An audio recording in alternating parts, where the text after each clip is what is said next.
ایسے ہی علامہ نیشا پوری سے بھی نقل کیا گیا ہے کہ ان کی کتاب لطائف و حکم میں لکھا ہے کہ آدمی کو نماز میں صلیت علی محمد نہیں پڑھنا چاہیے، اس واسطے کہ بندے کا مرتبہ اس سے قاصر ہے، اس لیے اپنے رب ہی سے سوال کرے کہ وہ حضور صلی اللہ علیہ وسلم پر صلات بھیجے، تو اس صورت میں رحمت بھیجنے والا تو حقیقت میں اللہ جل شانہ ہی ہے، اور ہماری طرف اس کو نسبت مجازن بحیثیت دعا کی ہے۔ ابن ابی حجلہ نے بھی اس قسم کی بات فرمائی ہے۔ وہ کہتے ہیں کہ جب اللہ جل شانہ نے ہمیں درود کا حکم فرمایا اور ہمارا درود حق واجب تک نہیں پہنچ سکتا، اس لیے ہم نے اللہ جل شانہ سے ہی درخواست کی کہ وہی زیادہ واقف ہے اس بات سے کہ حضور صلی اللہ علیہ وسلم کے درجے کے موافق کیا چیز ہے۔ یہ ایسا ہی ہے جیسے دوسری جگہ لا احصی ثناء علیک انت کما اثنیت علی نفسک، حضور صلی اللہ علیہ وسلم کا ارشاد ہے کہ یا اللہ میں آپ کی تعریف کرنے سے قاصر ہوں، آپ ایسے ہی ہیں جیسے کہ آپ نے خود ثنا اپنی فرمائی۔ علامہ سخاوی رحمۃ اللہ علیہ فرماتے ہیں کہ جب یہ بات معلوم ہو گئی تو جس طرح حضور صلی اللہ علیہ وسلم نے تلقین فرمایا ہے اسی طرح تیرا درود ہونا چاہیے کہ اسی سے تیرا مرتبہ بلند ہوگا، اور نہایت کثرت سے دروشی پڑھنا چاہیے اور اس کا بہت اہتمام اور اس پر مداومت ہونی چاہیے، اس لیے کہ کثرت درود محبت کی علامت ہے۔ فمن احب شیئا اکثر من ذکرہ، جس کو کسی سے محبت ہوتی ہے اس کا ذکر بہت کثرت سے کرتا ہے۔ علامہ سخاوی رحمۃ اللہ علیہ نے امام زین العابدین سے نقل کیا ہے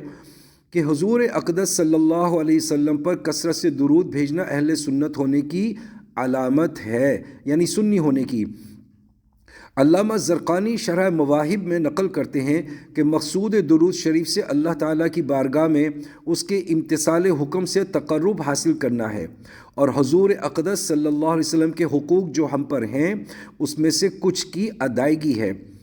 حافظ عزیز الدین ابن عبد السلام کہتے ہیں کہ ہمارا درود حضور صلی اللہ علیہ وسلم کے لیے سفارش نہیں ہے، اس لیے کہ ہم جیسا حضور صلی اللہ علیہ وسلم کے لیے کیا سفارش کر سکتا ہے، لیکن بات یہ ہے کہ اللہ جل شانہ نے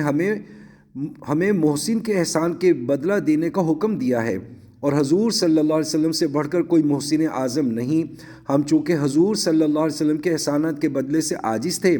اللہ جل شانہ نے ہمارا عجز دیکھ کر ہم کو اس کی مکافات کا طریقہ بتایا کہ درود پڑھا جائے، اور چونکہ ہم اس سے بھی عاجز تھے اس لیے اللہ جل شانہ سے درخواست کی تو اپنی شان کے موافق مکافات فرمایا۔ چونکہ قرآن پاک کی آیات بالا میں درود شریف کا حکم ہے، اسی لیے علماء نے درود شریف پڑھنے کو واجب لکھا ہے، جس کی تفصیل چوتھی فصل میں فائدہ نمبر 1 میں آئے گی۔ یہاں ایک اشکال پیش آتا ہے جس کو علامہ رازی رحمۃ اللہ علیہ نے تفسیر کبیر میں لکھا ہے کہ جب اللہ جل شانہ اور اس کے ملائکہ حضور صلی اللہ علیہ وسلم پر درود بھیجتے ہیں تو پھر ہمارے درود کی کیا ضرورت ہے؟ اس کا جواب یہ ہے کہ ہمارا حضور صلی اللہ علیہ وسلم پر درود حضور صلی اللہ علیہ وسلم کی احتیاج کی وجہ سے نہیں۔ اگر ایسا ہوتا تو اللہ تعالیٰ کے درود کے بعد فرشتوں کے درود کی بھی ضرورت نہ رہتی، بلکہ ہمارا درود حضور اقدس صلی اللہ علیہ وسلم کے اظہار عظمت کے واسطے ہے۔ جیسا کہ اللہ جل شانہ نے اپنے پاک ذکر کا بندوں کو حکم کیا، حالانکہ اللہ جل شانہ کو اس کے پاک ذکر کی بالکل ضرورت نہیں۔ حافظ ابن حجر رحمۃ اللہ علیہ لکھتے ہیں کہ مجھ سے بعض لوگوں نے یہ اشکال کیا کہ آیت شریفہ میں صلات کی نسبت تو اللہ کی طرف کی گئی ہے،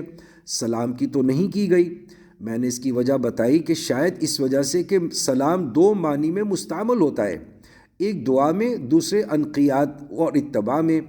مومنین کے حق میں دونوں معنی صحیح ہو سکتے ہیں، اس لیے ان کو اس کا حکم کیا گیا، اور اللہ اور فرشتوں کے لحاظ سے تابعداری کے معنی صحیح نہیں ہو سکتے تھے، اس لیے اس کی نسبت نہیں کی گئی۔ اس آیت شریفہ کے متعلق علامہ سخاوی رحمۃ اللہ علیہ نے ایک بہت ہی عبرتناک قصہ لکھا ہے۔ وہ احمد یمانی سے نقل کرتے ہیں کہ میں صنعاء میں تھا، میں نے دیکھا کہ ایک شخص کے گرد بڑا مجمع جمع ہو رہا ہے۔ میں نے پوچھا کیا بات ہے؟ لوگوں نے بتایا یہ بڑی اچھی آواز سے قرآن پڑھنے والا تھا۔ قرآن پڑھتے ہوئے جب اس آیت پر پہنچا تو یصلون علی النبی کے بجائے یصلون علی النبی پڑھ دیا، جس کا ترجمہ یہ ہوا کہ اللہ اور اس کے فرشتے حضرت علی پر درود بھیجتے ہیں جو نبی ہیں۔ غالباً پڑھنے والا رافضی ہوگا، اس کے پڑھتے ہی گنگا ہو گیا، برس اور جزام یعنی کوڑ کی بیماری میں مبتلا ہو گیا، اندھا اور اپاہج ہو گیا۔ بڑی عبرت کا مقام ہے۔ اللہ ہی محفوظ رکھے اپنی پاک بارگاہ میں اور اپنے پاک کلام اور پاک رسولوں کی شان میں بے ادبی سے۔ ہم لوگ اپنی جہالت اور لاپرواہی سے اس کی بالکل پرواہ نہیں کرتے کہ ہماری زبان سے کیا نکل رہا ہے۔ اللہ تعالیٰ ہی اپنی پکڑ سے محفوظ رکھے۔